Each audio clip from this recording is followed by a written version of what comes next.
경건한 예배를 위하여 핸드폰 전원을 끄거나 진동을 해주시기 바랍니다. 다 함께 일어나셔서 성령과 진리로 주일 예배를 하나님께 드리시겠습니다. 이제는 전에 멀리 있던 너희가 그리스도 예수 안에서 그리스도의 피로 가까워졌느니라. 그는 우리의 화평이신지라. 둘로 하나를 만드사 원수된 것 곧 중간에 막힌 담을 자기 육체로 허시고 법조문으로 된 계명의 율법을 폐하셨으니 이는 이 둘로 자기 안에서 한 세 사람을 지어 화평하게 하시고 또 십자가로 이 둘을 한 몸으로 하나님과 화목하게 하려 하심이라. 원수된 것을 십자가로 소멸하시고 또 오셔서 먼데 있는 너희에게 평안을 전하시고 가까운 데 있는 자들에게 평안을 전하셨으니 이는 그로 말미암아 우리 둘이 한 성령 안에서 아버지께 나아감을 얻게 하려 하심이라. 그러므로 이제부터 너희는 외인도 아니요 나그네도 아니요 오직 성도들과 동일한 시민이요 하나님의 권속이라. 너희는 사도들과 선지자들의 터 위에 세우심을 입은 자라. 그리스도 예수께서 친히 모퉁이 돌이 되셨느니라. 아멘.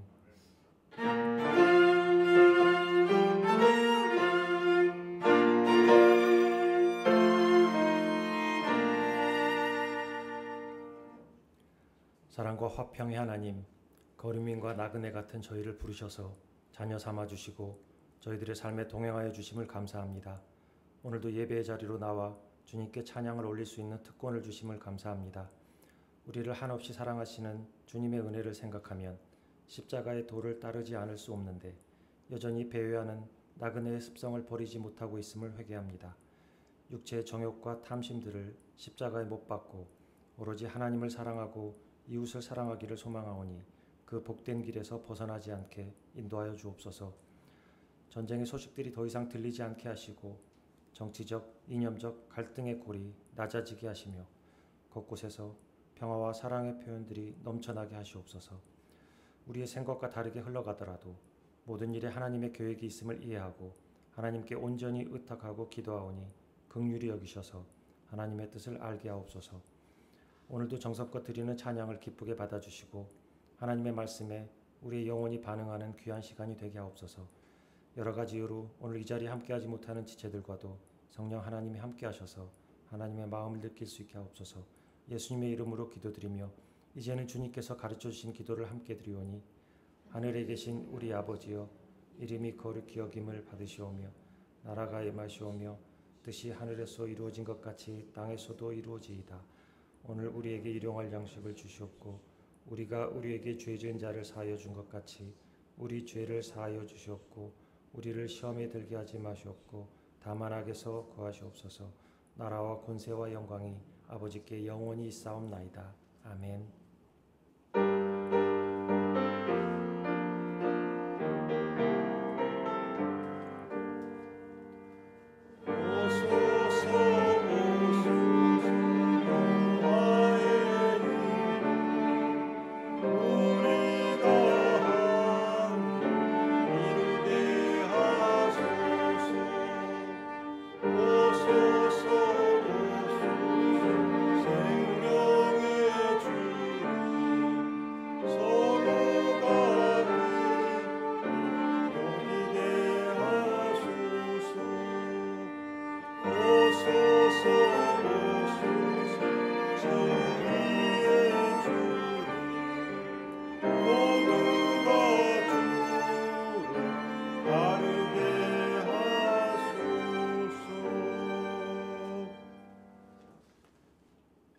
허물의 사함을 받고 자신의 죄가 가려진 자는 복이 있도다.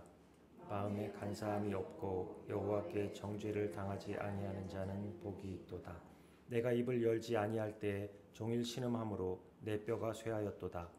주의 손이 주야로 나를 누르시오니 내 진액이 빠져서 여름 가뭄의 마름같이 되었나이다. 주께 내 죄를 아뢰고 내 죄악을 숨기지 아니하였더니 곧 주께서 내 죄악을 사하셨나이다. 이로 말미암아 모든 경건한 자는 주를 만날 기회를 얻어서 주께 기도할지라. 진실로 홍수가 범람할지라도 그에게 미치지 못하리이다. 주는 나의 은신처이오니 환난에서 나를 보호하시고 구원의 노래로 나를 두르시리이다. 너희 의인들아 여호와를 기뻐하며 즐거워할지어다. 마음이 정직한 너희들아 다 즐거이 외칠지어다. 아멘. 전능하사 천지를 만드신 하나님 아버지를 내가 믿사오며 그 외아들 우리 주 예수 그리스도를 믿사오니 이는 성령으로 잉태하사 동정녀 마리아에게 나시고 본디오 빌라도에게 고난을 받으사 십자가에 못 박혀 죽으시고 장사한 지 사흘 만에 죽은 자 가운데서 다시 살아나시며 하늘에 오르사 전능하신 하나님 우편에 앉아 계시다가 저리로서 산자와 죽은 자를 심판하러 오시리라. 성령을 믿사오며 거룩한 공회와 성도가 서로 교통하는 것과 죄를 사하여 주시는 것과 몸이 다시 사는 것과 영원히 사는 것을 믿사옵나이다. 아멘.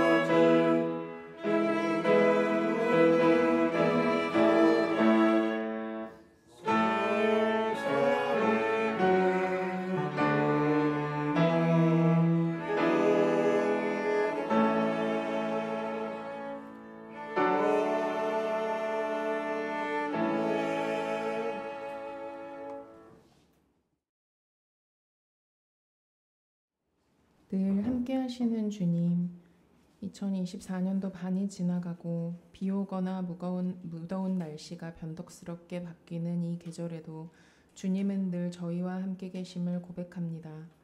지난 한 주간 주님의 말씀대로 살지 못하고 나의 마음과 세상의 이득을 따라 살아온 것은 아닌지 돌아봅니다. 그리고 돌아오는 한 주에는 하나님의 마음에 합한 작은 발걸음을 내딛어 행함으로 주님의 말씀을 지켜내리라 다짐하고자 우물음 식구들이 모여 있습니다. 주님의 돌보심으로 이끄심으로 우리가 걸어가는 그 길이 주를 향한 길이게 하여 주시옵소서. 이 땅의 청년들을 위해 기도합니다. 힘들고 어려운 시대지만 소망과 희망을 마음에 품게 하시고 나를 위하기보다는 우리를 위해 사는 삶이 얼마나 아름다운지 알게 하여 주시옵소서. 그들의 마음에 물질의 가치를 두기보다 생명의 가치를 두게 하시고 힘들고 어려울 때 좌절하기보다 다시 일어설 힘과 용기를 주시옵소서. 사람의 작은 마음까지도 아시는 주님, 우리 모두가 온전히 주님을 믿음으로 작은 마음에 사랑으로만 가득하길 소망합니다. 다른 사람을 이해하고 받아들이는 일이 사랑 없이는 불가능하나 사랑으로는 모든 것을 가능하게 함을 항상 기억하게 하여 주시옵소서. 저희의 눈에 비늘이 말씀으로 벗겨지고 우리의 삶이 바울의 삶처럼 온전히 남은 평생 주님만을 향하기를 소망합니다. 지병도 아픔도 가난도 고난도 죽음도 주님과 함께하는 기쁨의 은혜, 주님을 아는 지혜 앞에서는 아무것도 아님을 고백하게 하여 주시옵소서. 우물음 가족들 한 명 한 명을 기억하여 주시고 우리가 걸어가는 길이 하나님이 보시기에 기쁘시도록 마음과 힘과 뜻을 다하여 주님의 말씀을 행하는 발걸음으로 걷게 하여 주시옵소서. 우리들의 자녀가 비록 우리와 함께 매일 함께하진 않지만 각자 살아가는 곳에서 주님이 지켜주시기를 간절히 기도합니다. 그리고 그들의 마음에 주님을 향한 사랑의 고백이 풍성하게 성령으로 임할 수 있게 인도하여 주시옵소서. 오늘의 예배를 준비하는 손길과 찬양을 준비하시는 분들을 기억하여 주시고 말씀으로 우리의 생각에 주님의 씨앗을 심어주시는 유경호 목사님, 주님이 굳건히 세워주시리라 믿으며 이 모든 말씀 예수 그리스도의 이름으로 기도드렸습니다.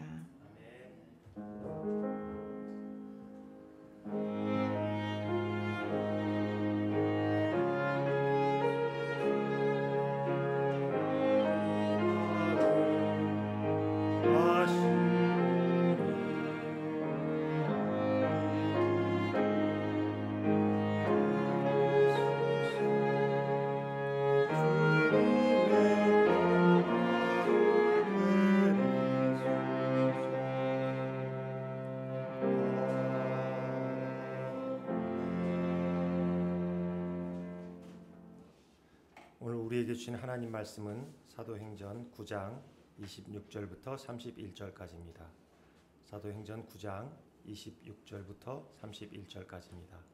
제가 봉독하겠습니다. 사울이 예루살렘에 가서 제자들을 사귀고자 하나 다 두려워하여 그가 제자됨을 믿지 아니하니 바나바가 데리고 사도들에게 가서 그가 길에서 어떻게 주를 보았는지와 주께서 그에게 말씀하신 일과 다메섹에서 그가 어떻게 예수의 이름으로 담대히 말하였는지를 전하니라. 사울이 제자들과 함께 있어 예루살렘에 출입하며 또 주 예수의 이름으로 담대히 말하고 헬라파 유대인들과 함께 말하며 변론하니 그 사람들이 죽이려고 힘쓰거늘 형제들이 알고 가이사랴로 데리고 내려가서 다소로 보내니라. 그리하여 온 유대와 갈릴리와 사마리아 교회가 평안하여 든든히 서가고 주를 경외함과 성령의 위로로 진행하여 수가 더 많아지니라. 아멘.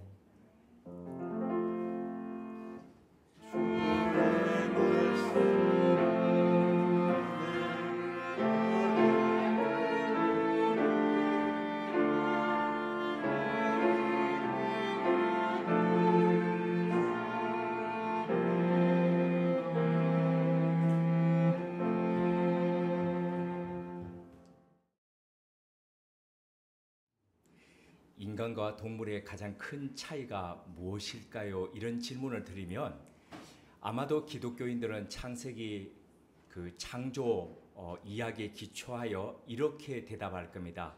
하나님의 영의 유무이지요. 그렇죠. 하나님께서 여섯째 날에 사람과 동물을 같이 지으셨습니다. 똑같은 재질인 흙으로 지으셨죠. 그런데 차이가 뭐냐면 사람에게는 하나님의 입김을 그 코에 불어넣었다는 겁니다. 그래서 성경은 그것을 생영이 되었다라고 이야기하면서 그 생명이 The Living Spirit이라고 그렇게 이야기합니다. 하나님의 영이 이 안에서 살아 숨쉬는 것, 그게 바로 사람이라는 뜻이지요. 그럼 문화 사회적인 관점에서 동물과 사람의 차이가 무엇이지요? 라고 질문을 한다면은 아마 그건 단연 언어와 문자의 사용일 겁니다. 동물도 언어가 있습니다. 각자의 언어로 이야기를 하죠. 그러나 사람처럼 다층적인 언어를 사용하지는 않습니다. 예를 들어 볼까요? 보통 사람들이 웃기기 위해서 사용하는 게 그게 유머죠. 이게 다층적인 사고를 하지 않고서는 이해가 안 됩니다. 남들은 웃는데 저거 왜 웃지? 이렇게 생각한다면 조금 다층적인 사고를 전환할 필요가 있는 거죠. 한번 예를 들어 보겠습니다. 소금의 유통기한이 며칠이죠? 없어요? 네, 이거는 이제 상식적인 얘기를 지금 하시는 겁니다. 소금의 유통기한은 1000일입니다. 그래서 천일염이라고 합니다.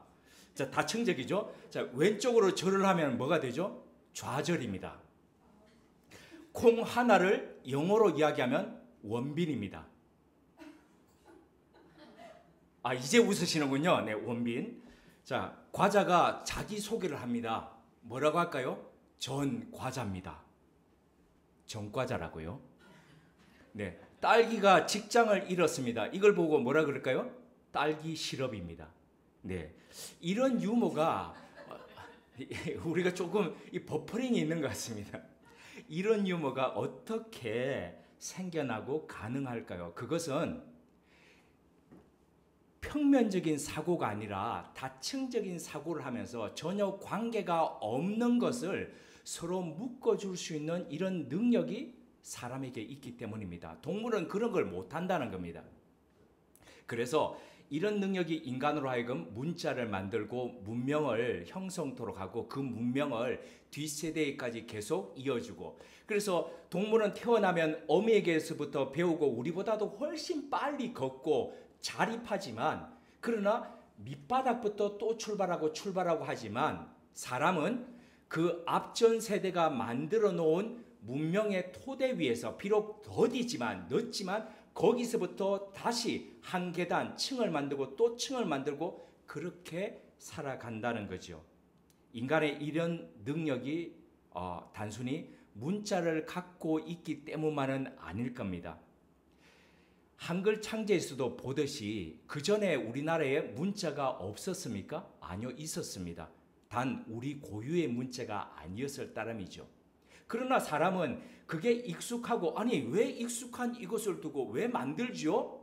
그러나 그것을 만들려고 또는 했던 세종대왕은 수많은 반대 또 수많은 사람들이 안 된다 그것은 하는 그런 거부 저항 세력을 겪으면서도 앞으로 이 민족이 살아가고 그 어린 백성이 미루고자 하여도 얘기하지 않습니까? 말하고자 하여도 말을 할 수 없는 너무 그 어려운 문자를 뛰어넘어서 어떻게 하면 상호 소통하면서 그렇게 갈 수 있을까? 이걸 고민한 거죠. 그래서 본인은 너무 익숙하지만 그 익숙한 것을 버리고 또 익숙한 것을 파괴함으로써 새로운 것을 만들 수 있는 그 창조적 파괴의 그 마음과 능력이 인간에게 있기 때문이죠. 그래서 비록 반대와 저항이 있지만 딱딱한 표층을 뚫고 더 아래로 내려가고자 하는 그 노력이 인간에게는 있다는 겁니다. 그래서 그 결과 상징 체계를 새롭게 만들 수 있는 겁니다. 마태복음 13장 44절에 보면 이런 아주 고된 작업을 거쳐서 깊은 곳에 새로운 천국을 발견한 사람의 이야기가 나오죠. 일명 감추인 보화 비유입니다. 그는 남의 밭을 갈다가 어느 날 보화를 발견했습니다. 그리고 그것을 얻기 위해서 자신의 전 재산을 다 팔아서 그 밭을 사서 소유하게 된 이야기가 거기에 나오는데요. 이거 잠시 배경 설명이 필요합니다. 예수님 당시에 이스라엘은 그 이전까지 오랜 시간 동안 침략 당함의 역사였습니다. 우리처럼 비슷하죠. 우리도 해양 세력과 대륙 세력이 오면서 맞부딪히는 지정학적인 위치. 세계사에 있어서 지정학적 위치라 그러면요. 늘 위태위태한 곳이구나. 이렇게 생각하시면 됩니다. 팔레스타인 지정학적 위치입니다. 각종 문명이 이집트 문명 그리고 튀르키예 쪽의 헬라 문명 또 지금의 이란 이라크 쪽에 있는 페르시아의 문명 이런 문명이 아래쪽의 이집트 문명과 서로 힘이 강해지면 서로 그것을 점령하기 위해서 확대해가는 가운데서 늘 만나는 지점이 바로 팔레스타인이었거든요. 그래서 늘 침략당함의 역사였습니다. 이렇게 외세가 침략당해오면 사람들은 어떻게 할까요? 각종 보화를 짊어지고 피난길을 오를까요? 그렇지 않습니다. 각종 무거운 보화는 어떻게 할까요? 다 숨겨놓습니다. 어디에요? 땅에다가 묻어 숨겨놓습니다. 단지를 파가지고 숨겨놓지요. 그 안에다가. 그렇게 덮어놓고 나만 알도록 그렇게 해놓고 자 피난을 떠납니다. 그런데 온전히 피난해서 돌아올 수 있을까요? 네, 그럴 수도 있습니다. 그런데 많은 경우 돌아오지 못할 때가 있습니다. 그러면 나만 알고 숨겨놨던 것은 어떻게 됩니까? 모릅니다. 우리 왜 이런 이야기 있죠? 송이밭은 누구한테도 안 알려준다고요? 자식한테도 안 알려준다고요. 그래서 아버지가 자기만 송이를 늘 따다가 아버지가 혹시 말씀 못하고 그냥 가버리면 아들은 그 모릅니다. 송이가 어디서 나는지. 그러니까 밭에 감추인 보화가 이제 모르고 그냥 밭인 줄 알고 그 밑에 자녀 때는 그 밭을 이제 소작인들에게 내주겠죠. 소작인들은 와서 밭을 갑니다. 그리고 씨앗을 뿌립니다. 그런데 그게 흙만 톨톨 털면 나오는 곳에 숨겨졌을까요? 그렇지 않습니다. 깊은 곳에 숨어 놓습니다. 왜 몇 년 전에 마늘밭에서 100억 나온 거 아시지 않습니까? 네, 그것처럼 깊이 묻어 놓습니다. 소작인들이 왜 깊이 땅을 갈면서 씨앗을 뿌리고 그렇게 밭을 갈지 않을까요? 아마 시골에서 밭을 한 번이라도 갈아봤던 분들은 아시겠지만 이 밭 가는 게요, 농 가는 게 쉽지가 않습니다. 깊이 가려고 그러면 예전에 소를 몰고 할 때는 쟁기를 땅 깊이 꽂아야 되는데 그러면 끌고 가는 소도 힘들고 그걸 소가 힘드니까 그걸 억지로 밀면서 막 쟁기질을 하려고 하는 사람 역시도 힘듭니다. 그러니까 설설설설 위에 표토만 그냥 이렇게 가는 겁니다. 그리고 씨앗 뿌리는 겁니다. 그래도 납니다. 그러나 땅을 좋게 하려면 위에 층의 땅을 깊이 갈아가지고 밑으로 넣고 밑에 땅을 위로 올리고, 그래서 땅 속에 공기가 통하도록 해서 그 땅이 숨 쉬도록 하는 거, 이게 필요하다는 거죠. 자기 땅이 아니면 사람들이 그렇게 안 합니다. 그런데 이 소자기는 남들과 다르게 깊이 팠습니다. 고대지요. 고대인데도 깊이 했습니다. 그러다 보니까 쟁기 밑에 땡 하면서 부딪히는 게 있는 거죠. 파보니까 그 안에 보물이 숨겨 있는 겁니다. 얼른 누가 보나 싶어가지고 덮고, 그는 가서 자기 전 재산을 다 팔아가지고 그 지금 밭을 사는 겁니다. 자, 그런데 이걸 사는 걸 보고 사람들은 어떻게 반응들을 했을까요? 야, 네가 지금 없는 돈에 그거 다 팔아가지고 그 밭 사는 거 그게 지금 할 일이냐? 그게 그 정도로 가치 있는 밭이냐? 볼품 없는데? 사람들이 그렇게 이야기하지 않겠습니까? 그런데 그걸 이 사람이 이렇게 얘기하겠습니까? 실은 거기에 보물이 있어. 그래서 내가 살려는 거야. 그러면 그거 살 수 있겠습니까? 그러니까 나만 아는 비밀인데 이거 얘기 못 하는 겁니다. 남들은 바보야. 왜 그래? 그런데도 불구하고 너는 바보라고 해. 그러나 나는 웃어. 그러면서 속으로 웃으면서 사는 거죠. 천국은 바로 이와 같다는 거죠.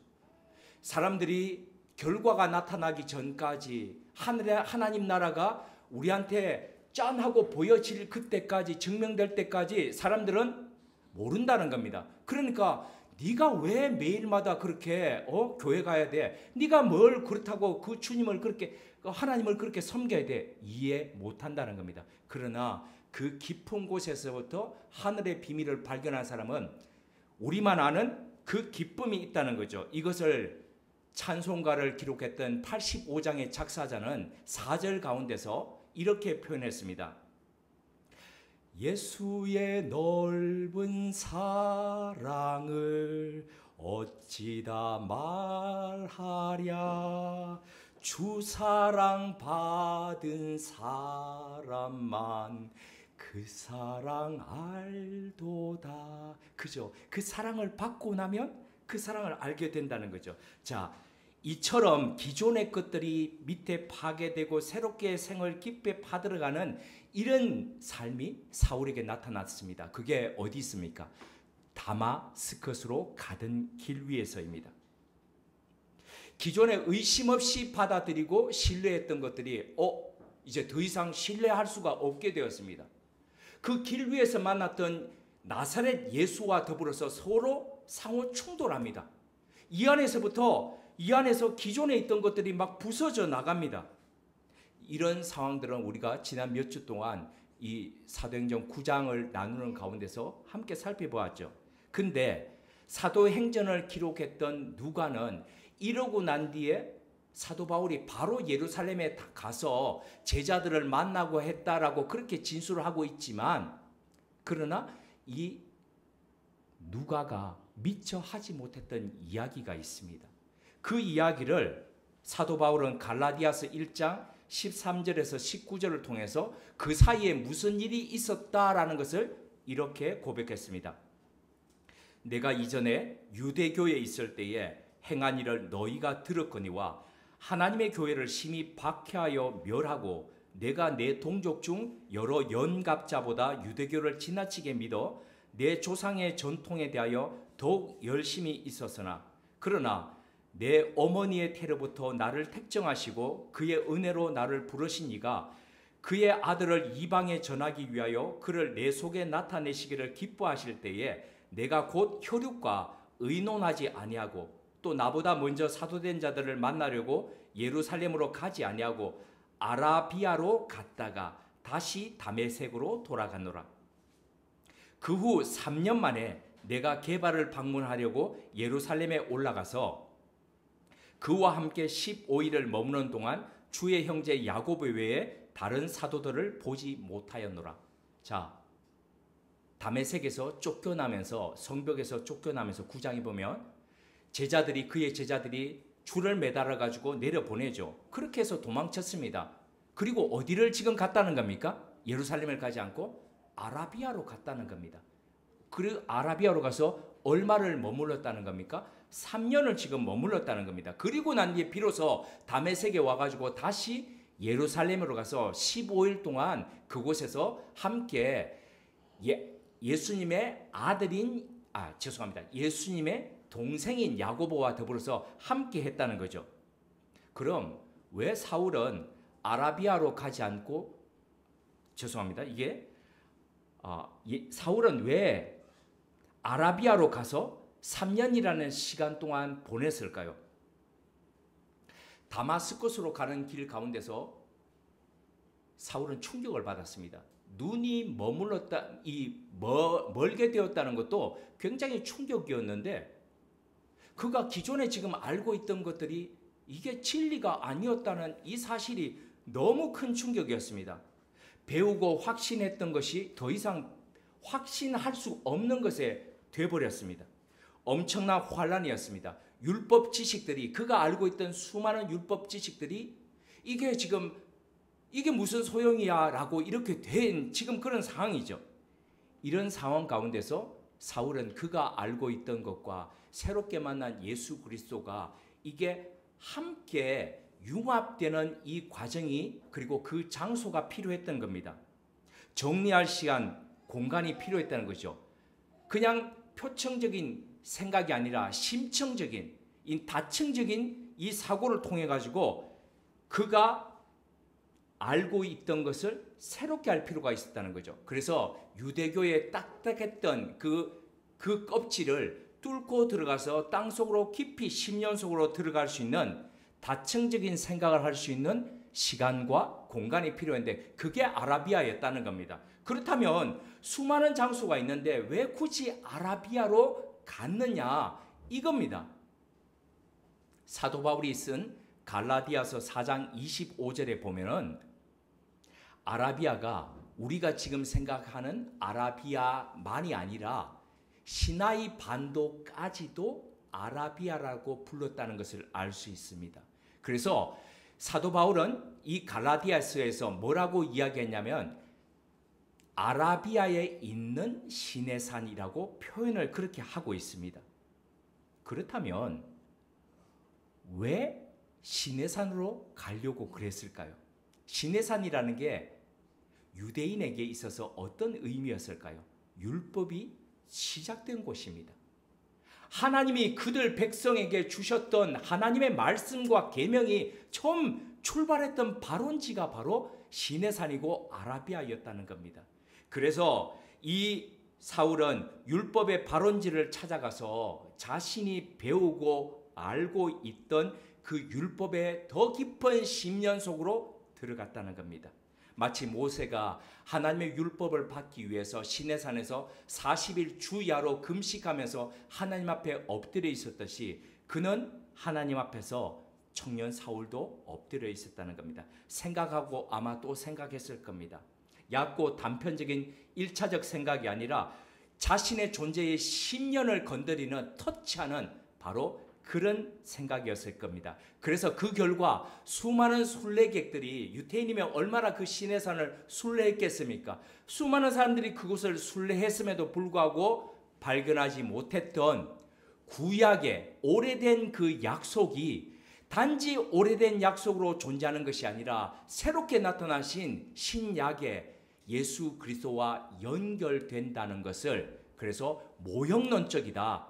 바울이 쓰는 그래서 장차 올 것에 대한 그림자로서 구약을 말씀하셨구나. 이렇게 새로운 해석이 가능하게 되었다는 거죠.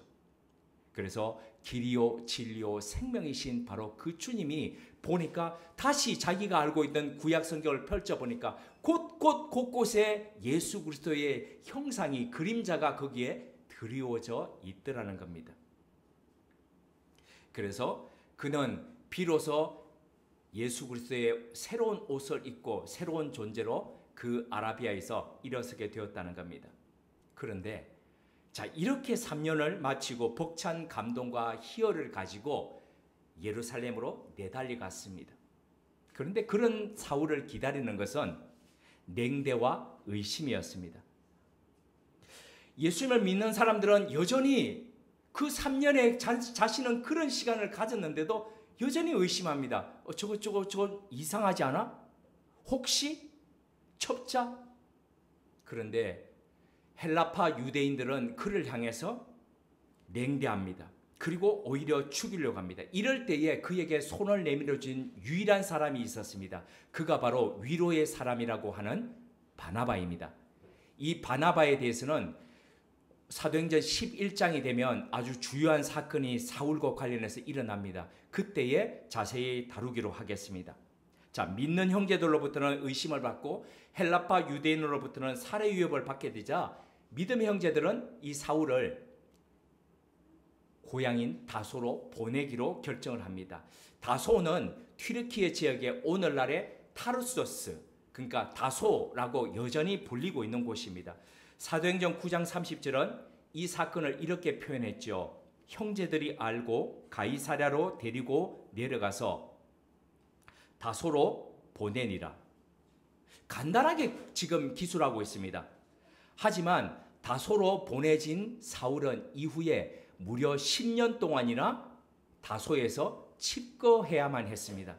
10년이 작은 세월이 아니지 않습니까? 이 10년 동안 그는 정말 잊혀진 존재로 성경에서도 사라지고 10년이 지나고 난 뒤에야 비로소 다시 등장하게 됩니다. 자, 왜 하나님은 청년 사울을 열정도 넘치고 실력도 있고 이제 새롭게 깨달았는데 그를 데리고 가서 이방 선교를 위해서 자 나가라 라고 하면서 왜 그렇게 사용하지 않으셨을까요? 3년 그리고 또다시 10년을 칩거하도록 왜 그렇게 이끄셨을까요? 그 이유가 뭘까요? 두 가지로 보겠습니다. 첫 번째로 창조적 파괴를 위함입니다. 보통 여름철에 계곡가에 텐트를 치고 수경하지 말라고 합니다. 계곡가에 텐트 치고 수경하면 얼마나 시원합니까?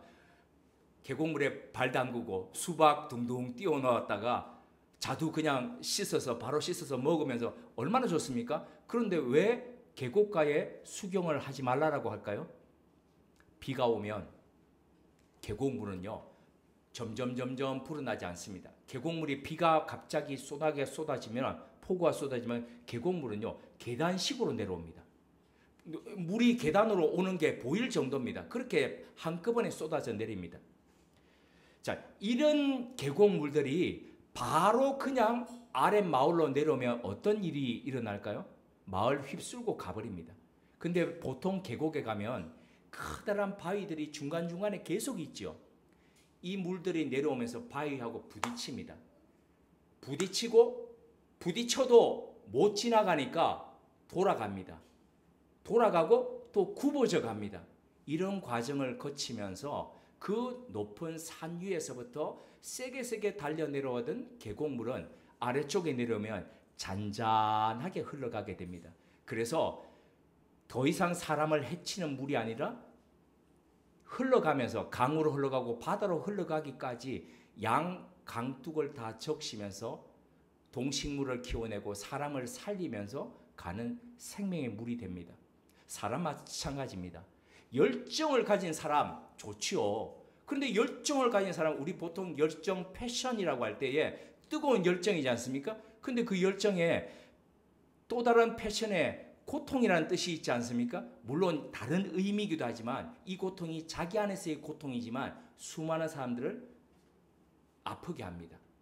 열정만 가지고 나가는 사람은 상대방을 배려하지 않습니다. 그래서 힘들게 합니다. 사람 이 안에서의 열정이 사울 안에서의 열정이 활활 타고 있었지만 하나님은 그 열정이 그를 태우고 상대방도 태울 수 있는 열정이 될 수 있음을 아셨기에 이것이 속 안으로 더 깊어지고 더 내면화되고 더 단단해지도록 그렇게 이끄셨다는 겁니다. 그걸 위해서 창조적 파괴를 위해서 그렇게 하셨다는 겁니다. 두 번째, 완숙시키기 위해서 그렇게 하셨습니다. 지난 주일 제가 도시 양봉하는 후배 목사 이야기 드린 적 있죠. 그 후배 목사가 꿀 구별하는 법을 가르쳐 주었습니다.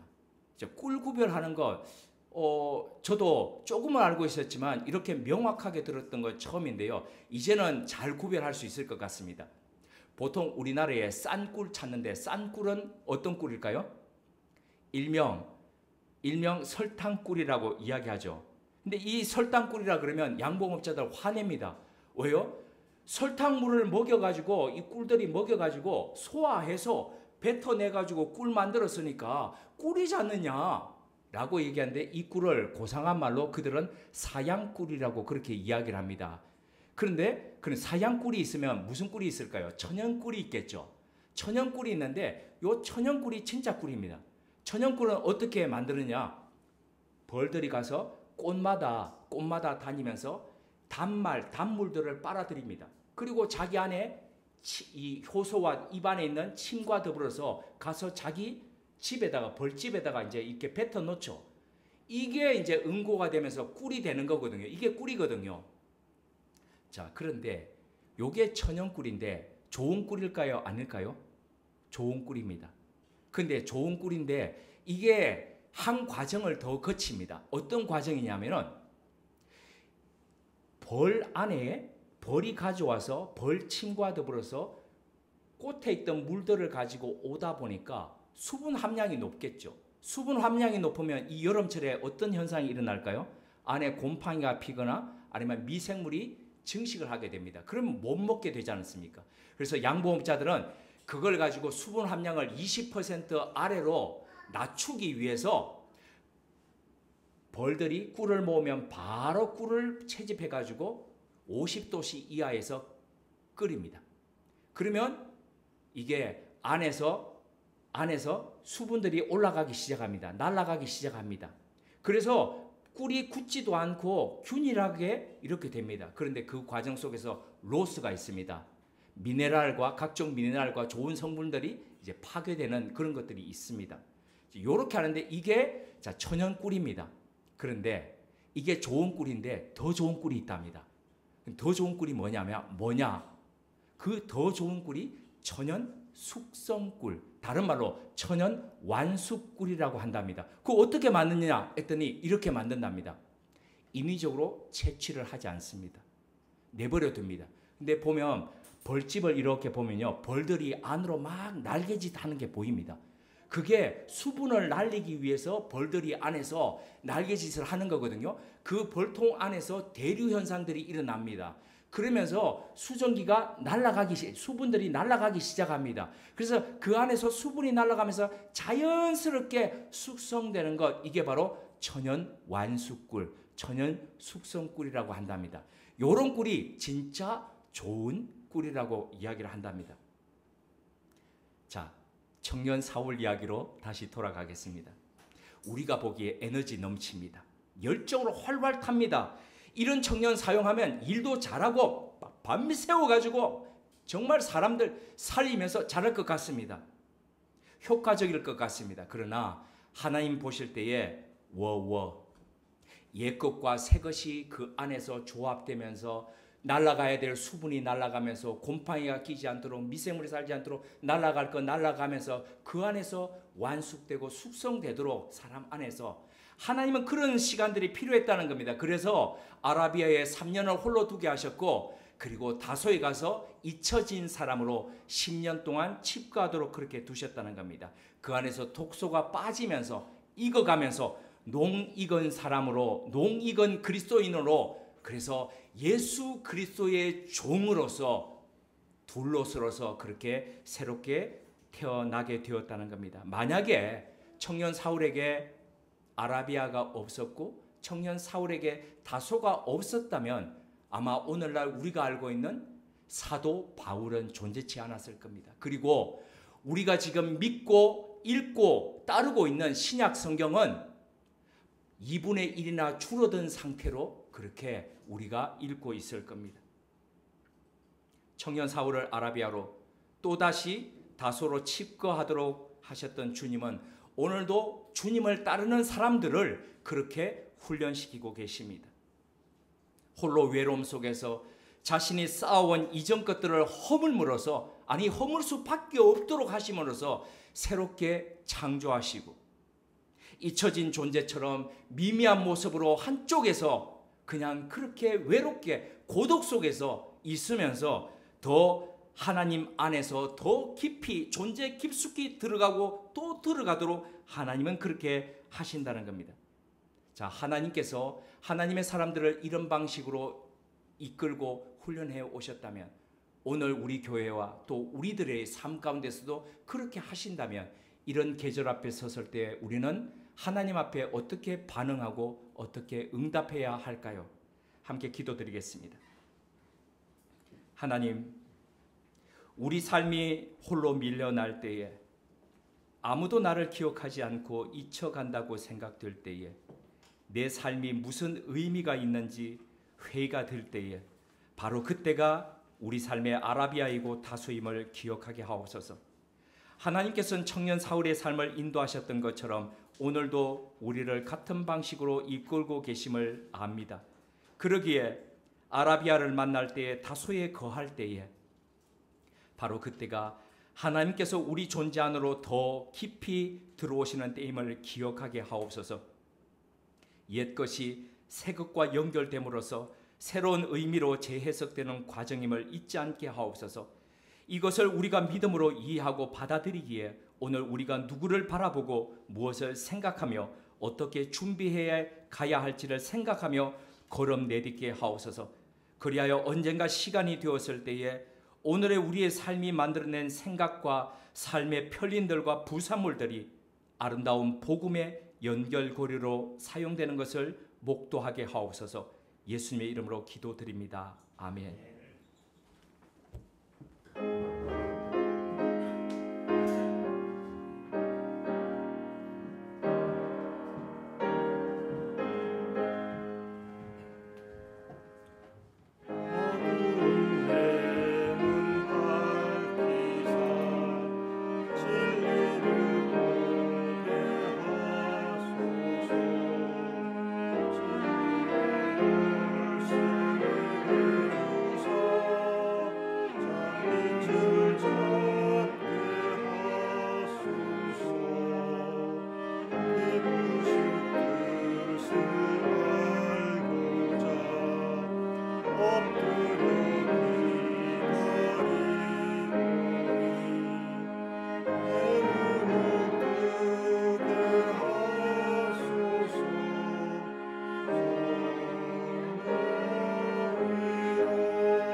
오늘도 어두운 눈과 막혀진 귀를 밝히고 여셔서 하나님 말씀을 보고 듣고 깨닫는 귀한 시간을 주심을 감사합니다. 하나님의 사랑과 은혜로 택함을 받아서 천국의 비밀을 아는 영광을 누리게 하심을 감사합니다. 하나님 자녀로서 그리고 또한 택함을 받은 자로서 하나님 뜻에 순종하며 좀 더 넉익은 그리스도인이 되기를 소망합니다. 날마다 하나님의 말씀을 붙들고 길이요 진리요 생명이신 그리스도를 더 깊이 만나고 그래서 예수님을 제대로 본받아 살고 또한 세상에 복음을 담대히 전하기를 소망하오니 성령 하나님이 함께 하시고 인도하여 주시옵소서. 한없이 사랑하시고 보살펴 주시는 주님의 은혜에 감사하며 잊지 않고 기억하고자 우리에게 주신 것의 일부를 정성스럽게 하나님께 내어놓습니다. 드리는 마음을 기억하여 주시고 하나님이 기뻐하시는 일에 값지게 쓰임받게 하옵소서. 예수님의 이름으로 봉헌 기도드립니다. 아멘. 앞뒤 좌우로 인사를 나누시겠습니다.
우리 주 예수 그리스도의 은혜와 하나님 우리 아버지의 지극하신 사랑하심과 성령님의 감화하시고 교통케 하시는 역사가 생애 아라비아에 거할 때 다소 속에 칩거할 때 그 안에서 더 깊은 진리의 심연을 파고 들어가며 하나님과 만나고 더 넉익은 주님의 사람으로 다시 태어나기를 다짐하고 결단하는 주님의 사람들과 우물음 교회 위에 지금부터 영원토록 함께 하시기를 축원하옵나이다. 아멘.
손이 항상 살펴주시고